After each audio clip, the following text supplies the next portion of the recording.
si el cambio en el uso del suelo es un tema clave, así sea un proceso, yo les preguntaría, ¿por qué es tan fácil cambiar el uso del suelo en el país? Es decir, si está determinado, por ejemplo, para bosque maderable, ¿por qué ha sido tan fácil volverlo zona ganadera? Porque hay un desequilibrio y falta de coordinación en muchas políticas. Entonces, en el campo no hay casi no hay ninguna zona que sea exclusivamente agrícola, ganadera o forestal. Es un mosaico en un mismo territorio. Si en un ejido que tiene la posibilidad de producir granos o que tiene posibilidad de meter ganado y de meter bosque, los apoyos que llegan son más atractivos para meter agricultura o para meter ganado, eso va a ser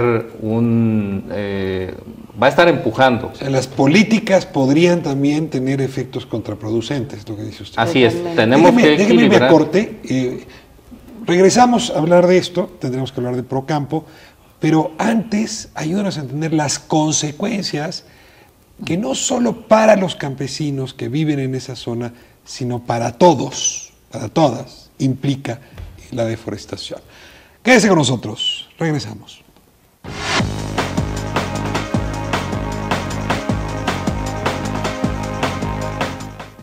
Son tierras ejidales que es ejido y pues lo reforestamos y ahí está la planta que se está produciendo para dar más reforestación, que de ahí mismo nace la semilla para que siga ampliándose la misma reforestación. Pues hemos platicado con unos ingenieros, sí, con unos ejidatarios, y hay unos que sí están de acuerdo a dar sus parcelas para que se reforeste, pero a cambio de que lo apoyemos con lo que se pueda, y ellos pues sí están de acuerdo.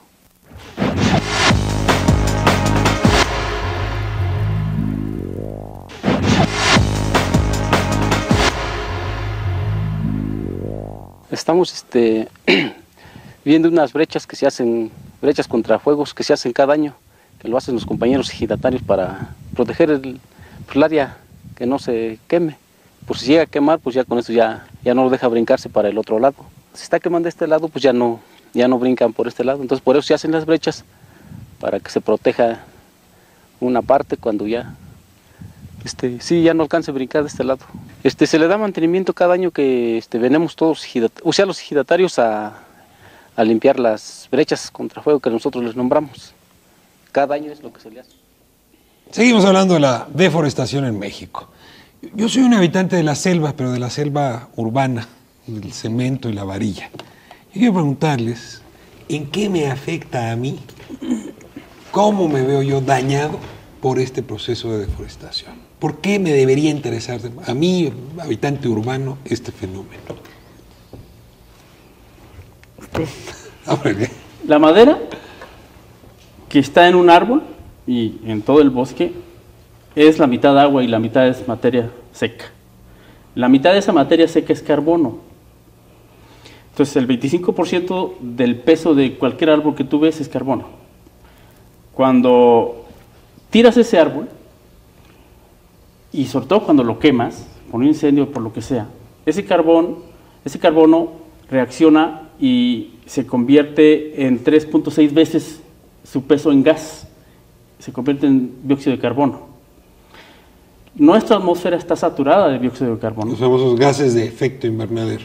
Entre otros, el dióxido de carbono es uno de los más importantes que tienen ese efecto invernadero, y estamos pasando de un dato que te puedo decir de 380 partes por millón de CO2 en la atmósfera a 450 partes por millón. Eso significa que dentro de muy poco será intolerable. El horrendo verano que nos echamos, por ejemplo, en la Ciudad de México, bueno, antes del verano, ya se debe directamente a ese cambio. En resumen, la madera la conviertes en gas y eso es el problema. Ahora, ese no es el principal problema. El principal problema es que quemamos, además, combustibles fósiles. Y eso le agrega. Entonces, cambio climático es una de las consecuencias. Bueno, el tema del agua. Hemos visto que nos está costando mucho llevar agua a las ciudades y nos explican de alguna manera que tiene que ver con la deforestación. Bueno, yo te puedo decir que los bosques, cuando están bien cuidados, cuando están bien manejados, cumplen una función muy importante en el manejo de la cuenca. Es una cuenca saludable cuando está bien forestada. En cambio, cuando está deforestada, cuando vienen las lluvias torrenciales, se llevan el suelo.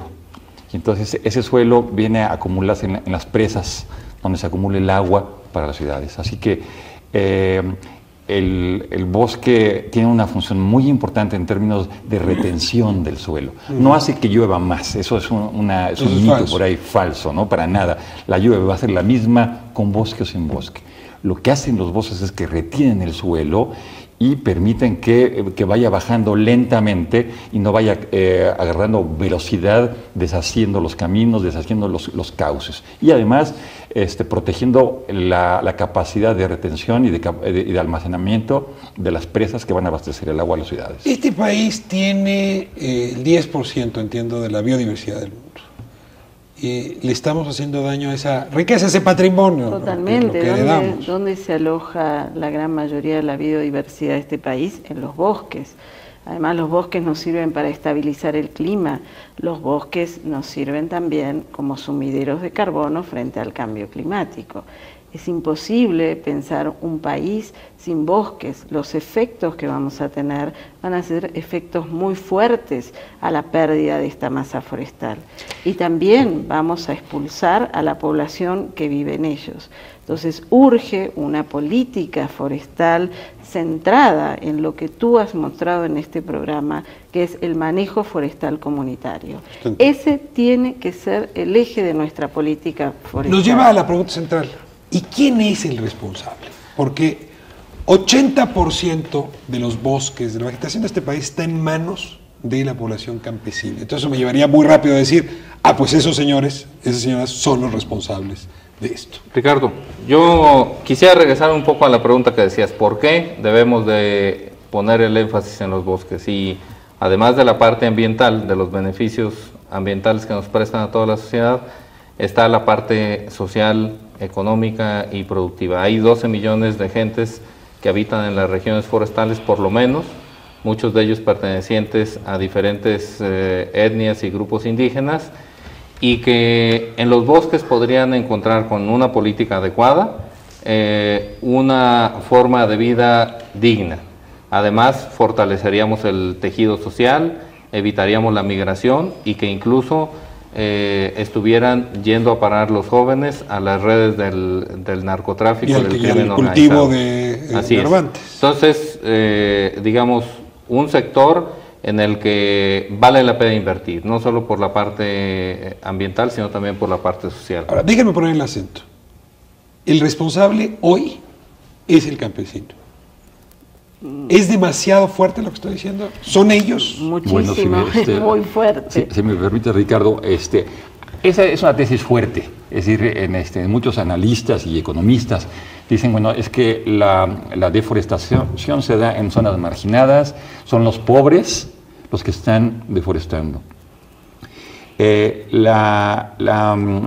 Lo que nosotros hemos aprendido en el Consejo Civil a través de muchos años de trabajo es que no es precisamente el pobre. Es decir, muchas veces se usa la mano de obra del pobre, pero el motor que causa, que impulsa la deforestación es los motores de desarrollo. Básicamente el turístico, como hablábamos un momento, en toda la costa del Pacífico, por ejemplo, la minería a cielo abierto deforesta grandes cantidades, los desarrollos también urbanos en las zonas urbanas, la ganadería, el cambio de uso de suelo, digamos, de bosque a fruticultura muy rentable, por ejemplo, el aguacate. En la zona de Uruapan, el aguacate es muy rentable, así que la gente está quitando el bosque para meter aguacate. Así que no es precisamente el pobre que está poniendo aguacates, el que tiene una huerta de aguacates de 10 hectáreas, tiene una inversión ahí millonaria. A ver, ustedes estaban poniendo hace un momento sobre la mesa un tema que me pareció muy importante. A ver, Leonel.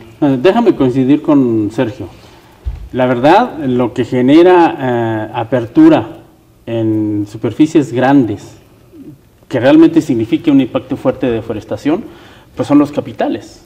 La gente pobre, las comunidades que viven dentro del área forestal, no tienen normalmente esas capacidades económicas, esos grandes equipos, esas maquinarias inmensas, no las tiene esa gente.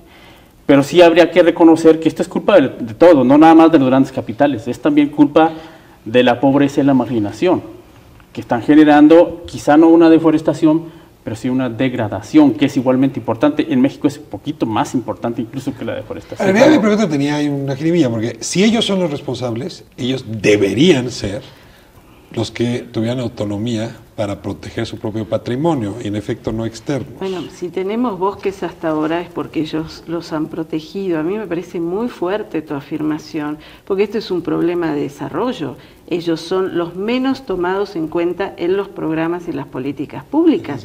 ¿Qué tipo de subsidios les llegan? Anteriormente estábamos discutiendo con Leonel, se les paga por no tocar al bosque en el programa de pagos por servicios ambientales, 600 pesos por la hectárea anual. ¿Quién vive con ese dinero? No se les dan alternativas de desarrollo porque la política está equivocada, porque los subsidios están mal dirigidos. Y acá